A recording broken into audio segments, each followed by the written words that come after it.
ফের কি রাজনীতির শিকার বাংলার নাট্যমহল? ফের কি বাংলার সংস্কৃতিতে গেরুয়া শিবিরের কোপ? বাংলার নাট্যমঞ্চে এমনই প্রশ্ন উঠল। বহু বছর ধরেই নাটকের প্রচার ও প্রসারের জন্য বিভিন্ন নাট্যদলের পরিচালক ও বাকি সদস্যদের গুরু শিষ্য পরম্পরা নামে অনুদান দেয় কেন্দ্র। বিভিন্ন কারণে এ রাজ্যের বেশ কয়েকটি নাট্যদলের সেই অনুদান পুনর্নবীকরণ বন্ধ করল কেন্দ্রীয় সংস্কৃতি মন্ত্রক। তার মধ্যে রয়েছে মেঘনাদ ভট্টাচার্য, দেবেশ চট্টোপাধ্যায়, পৌলমী চট্টোপাধ্যায়ের মতো খ্যাতনামা নাট্য ব্যক্তিত্বের দল। গেরুয়া রাজনীতির শিকার বলেই অভিযোগ নাট্য ব্যক্তিত্বদের। এটা তো আমাদের শাহরুখের 50 বছর। এই 50 বছরে কেন্দ্রীয় সরকারের কাছ থেকে একটা বড় উপহার পেলাম, সেটা হচ্ছে 17 বছর ধরে চলা আমার যে রেপার্টরি গ্রান্ট 17 জনের, সেটা বন্ধ করে দেওয়া হলো। ছেলেগুলো যারা সামান্য 6,000 টাকা করে মাসে পেয়ে থিয়েটারটা করতে পারতো, তারা যদি এখন থিয়েটারটা করতে না চায়, তারা যদি বলে টিউশনি করবো কিংবা ধূপ বেচবো, তবে আমরা থিয়েটারটা করবো এরপর কি করে, সেটা আমার বিরাট সমস্যা। গত 1 আগস্ট মিনিস্ট্রি অফ কালচার তারা তাদের একটা কমিটি তারা সেটাকে তাদের পোর্টালে এটা পাবলিশ করেছেন যে পশ্চিমবঙ্গের কিছু দলের গ্রান্ট তারা বাতিল করেছেন, এবং এটা আমরা গত ডিসেম্বর থেকে জানতাম।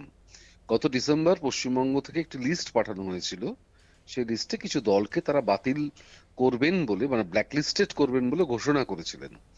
এবং মিনিস্ট্রি অফ কালচার যে গ্রান্ট আছে, অর্থাৎ গুরু শিষ্য পরম্পরা বা রেপার্টরি গ্রান্ট, সেই গ্রান্টে কিছু দলকে এখানকার কিছু মানুষ আছেন যারা চাইছেন না যে এই দলগুলোকে গ্রান্ট দেয়া হোক। এটা অত্যন্ত আনফেয়ার। এটা উচিত হয়নি করাটা, কারণ ওরা যে কারণটা আমাদের দেখিয়েছে, অ্যাটলিস্ট আমাদের দলকে, যে আমি এক্সাক্ট কথাগুলো বলেছে extra ordinary work in all aspect.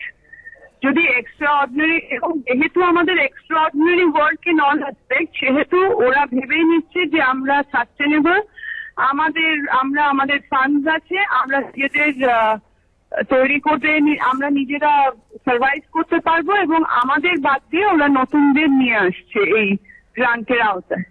এই কয়েকদিন আগেই একটা কি একটা সোনার পাখি না সোনার হরিণ কি একটা টেক্সট পাঠিয়েছিল মোটামুটি আরএসএস বিজেপির জয়গান করে, যে সেইটা সব দলকে অভিনয় করে পাঠাতে হবে এনএসডিতে। তো স্বাভাবিকভাবে এগুলো পাত্তা না দেওয়াটাই আমাদের কিছু জনের কাজ, এবং কিছুজন বেশ জাঁকজমক করে তারা ওই ফেসবুক লাইভ করে সেটা করেছে, এবং তারা প্রচুর টাকা গ্রান্ট পাচ্ছে এবং পাবেও।